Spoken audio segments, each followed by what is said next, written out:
Well, g'day everyone. It is grand final day. I am pumped. I'm watching the live coverage on Channel 7 right now. Everyone lining up at the MCG. There's people at the SCG already. It is going to be a cracking day. Sydney versus Geelong. They have been the two best teams all year, without a doubt. There's been surprises jumping into the top 8, but these two teams have been outstanding all year. They've got stars all over the ground. There's matchups in the forward line, in the back line, through the midfield, everywhere. You look at the teams on paper, and I don't think you can pick a winner just from looking at the teams. You look at the form, and you'd probably lean towards Geelong, but Sydney's exciting ball movement from going really fast off halfback to slow and methodical going into their forward line is really, really exciting. And like the difference between this year's Geelong and the past 6 to 10 years Geelong has changed dramatically. So I am so intrigued into what's going to happen today. Very intrigued.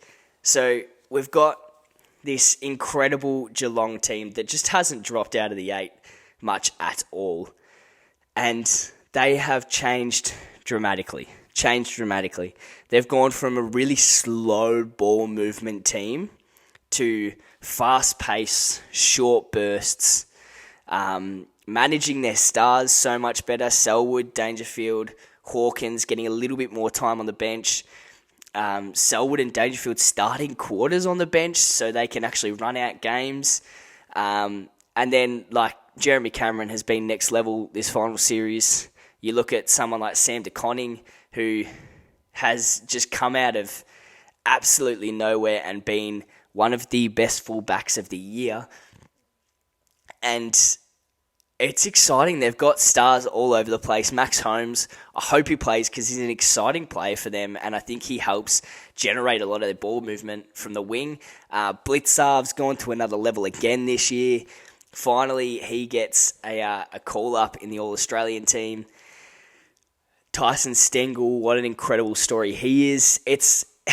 There's things everywhere. There are stories all over the ground. You look at the McCartan brothers, Paddy, who was not playing footy last year, and Sydney go, we will give you a crack. And his body is held up, his mind is held up, he's been able to do all the right things, and he is one of the best backmen of the year and was really stiff to not make an All-Australian team as well, but there are a lot of defenders in that team that did have good years as well. But far out, like, it's a next level battle. Sydney, you got Bart at one end who is coming to the end of his 9-year deal. Like, this is the last game of his 9-year deal, and it's nuts how he's lasted this long. No one thought he could get through the deal, and he's extended another year on top of it. Like, 10 years at the Swans. It's absolutely mesmerising, and can he win a flag for them? Can he finish on a huge high?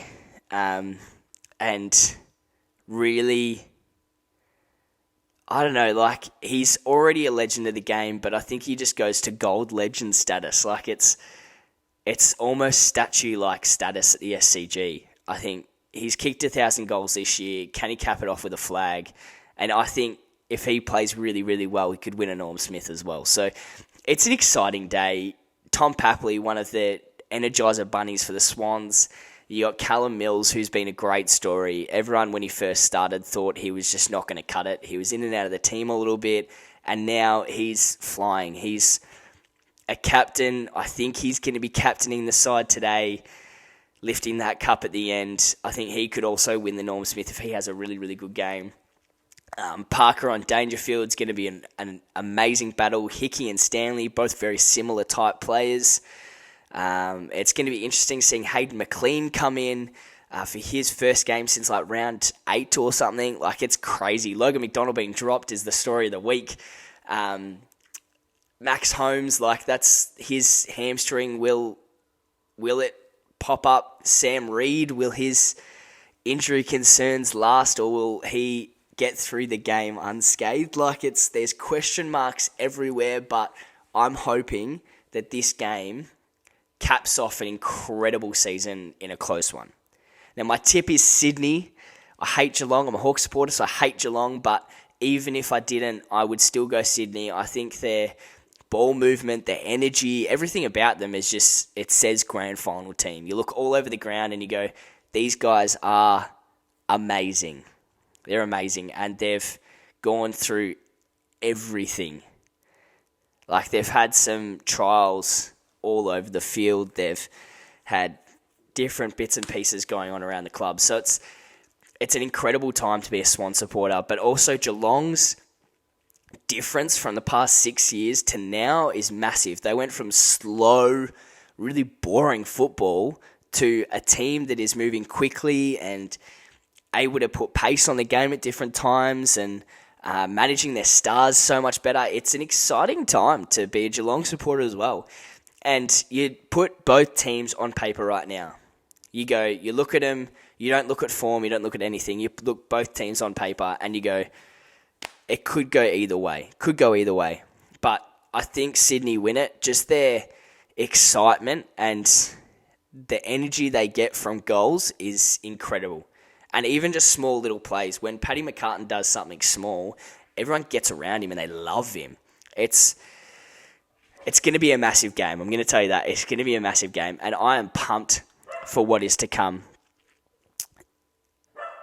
It's one of those games where you go, you don't even mind if the team you're barracking for loses. Because I think you look at the stories, Stengel, incredible story, Joel Selwood, all of the achievements he's had this year, 350 games, the captain record holder, he's got stats all over the ground. And I think for him to finish with another flag would be huge. And I think him, Hawkins, Dangerfield, maybe a couple of others would retire at the season's end. Because why not? Like, you finish your career on a high.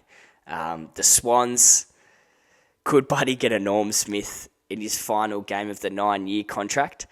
And after extending another year, could Papley, with his energy, Callum Mills, Paddy McCartan would be an incredible story.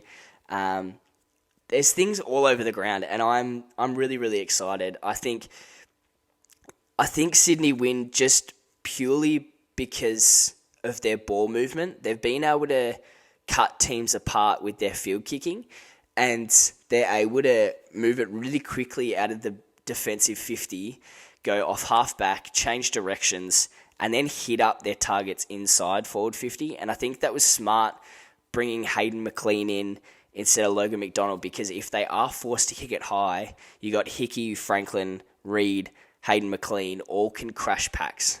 Not all four will be on the ground at the same time. A couple will be on the bench, but at least you'll have 2 or 3 of them in that forward 50 crashing a pack at one time. So I think it's a small forwards game today. I think it's going to be at the same end as other end as well. You got Tom McCartan on Jeremy Cameron, I think, when he stays inside 50, and then Rampy will follow him up the ground, and then Paddy McCartan and Tom Hawkins has been an incredible battle, and I think Paddy just gets his number there. But it's an exciting day. It's a really, really exciting day. Tune into all the coverage on Fox Footy today and Channel 7. I'm really, really excited. I hope the sunshine stays out and the rain holds off so we can get a pure game of footy, because when it rains, it sucks. So hopefully the Swans win. Hopefully they take it out, but you just never know. So hopefully it's a good day. I'll catch you during the week, because I'm going to do a full wrap-up of the season and dive into a couple of little bits and pieces and then celebrate the grand finalists from today. Final tips, Swans by 11 and Callum Mills for the Norm Smith medal. But also wouldn't mind seeing the Big Bud get the Norm. I think that'd be exciting. But guys, enjoy the day, stay safe, and I'll see you during the week. Peace.